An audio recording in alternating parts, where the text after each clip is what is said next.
आज भाविली कि पखाड़ खाइबा बहुत दिन पर देखिए आज तो कौन बनाई सब आलू भजा दे लेंबू फेंबू अच्छी एटा पखाड़ पड़ो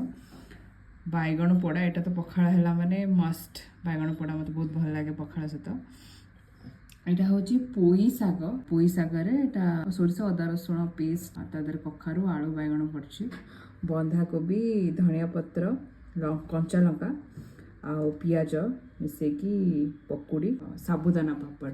तो एतिकी होची आजिर लंच मेन्यू बैगण चकटा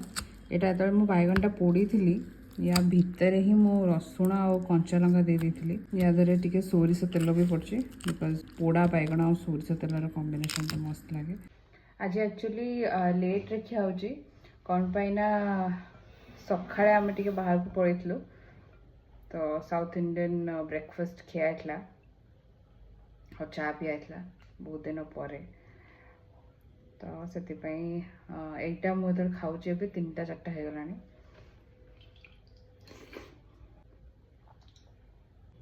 पखाड़ आलू भजार कॉम्बिनेशन तो वाव।